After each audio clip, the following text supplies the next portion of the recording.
नमस्कार साथियों, मैं प्रियंका शिक्षक संकुल जनपद हापुड़ से उपस्थित हूँ आप सभी के बीच शिक्षक संकुल बैठक की एक नई अपडेट के साथ। साथियों, 19 सितंबर को एक लेटर द्वारा हमें शिक्षक संकुल की मासिक बैठक की एजेंडा बिंदु हमें संप्रेषित किए गए हैं, जिसके अनुसार बैठक का आयोजन होता है।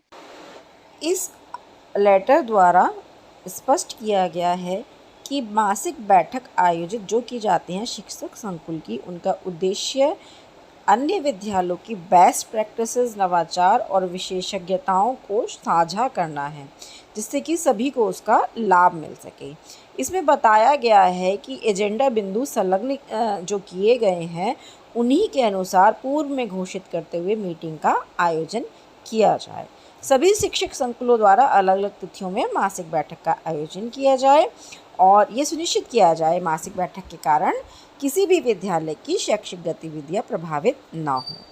बैठक में एक ही शिक्षक द्वारा बार बार प्रतिभाग करने के स्थान पर रोटेशन के आधार पर सभी शिक्षकों द्वारा प्रतिभागिता किया जाए।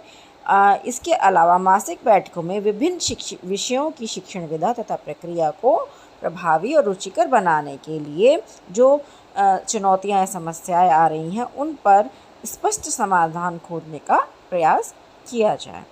तो साथियों, इसमें संलग्न किए गए एजेंडा बिंदुओं पर चर्चा कर लेते हैं, जो कि 8 बिंदु दिए गए हैं। समय के अनुसार उनका विभाजन किया गया है। तो आइए बहुत ही संक्षेप में जान लेते हैं इन 8 शिक्षण बिंदुओं को और इनके समय विभाजन को भी इनमें हमें करना क्या है।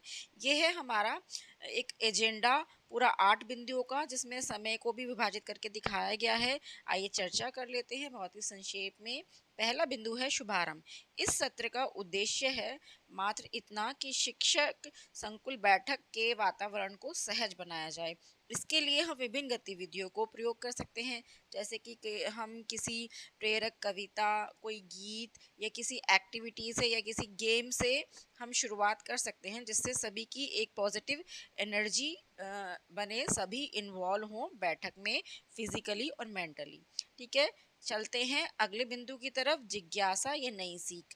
ये सत्र का जो आयोजन है वो इसलिए किया जाना है कि इस सत्र के अंतर्गत कोई भी उपस्थित शिक्षक अपनी किसी समस्या, विद्यालय से रिलेटेड कोई भी समस्या सदन के सामने रख सकता है और उसका जो है सॉल्यूशन हम सबको मिलकर करना है। कोई भी व्यवहारिक सॉल्यूशन हमें सुझाना है।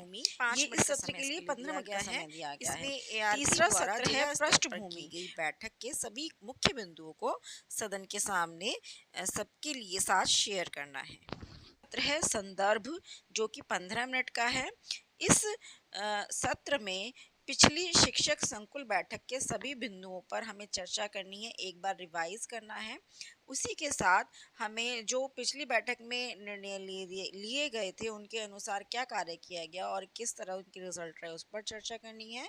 इसके अतिरिक्त हमें जैसे हम दीक्षा प्रशिक्षण कर रहे हैं, तो उन पर किए गए प्रशिक्षणों में से कुछ बिंदुओं पर चर्चा कर सकते हैं, जैसे कि आपको कौन सा प्रशिक्षण बिंदु, कौन सा ऐसा नया लगा जो कि आपने कक्षा में अपनी अप्लाई किया, उससे रिजल्ट आया, कौन सी ऐसी जानकारी थी जो आपको अच्छी लगी, और सभी के साथ हम इसे शेयर कर सकते हैं।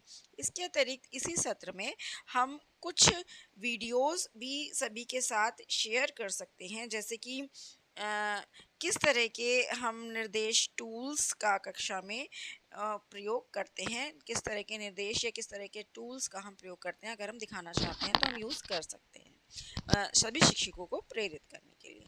अगला सत्र है 5वां सत्र, जिसमें एकेडमिक प्रयासों पर चर्चा करनी है। इसमें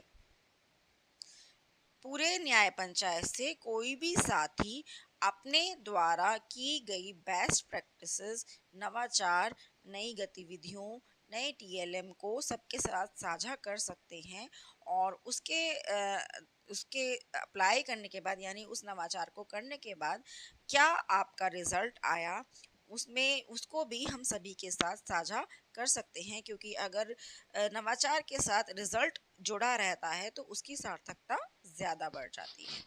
इसके बाद हमारा सत्र आता है छठे सत्र में छठा, 40 मिनट का समय दिया गया है। इसमें हमें बनाने हैं 3 ग्रुप बनाने हैं, 1 से 3 तक के टीचर्स का, 4 और 5 के टीचर्स के लिए और 6 से 8 तक के टीचर्स का।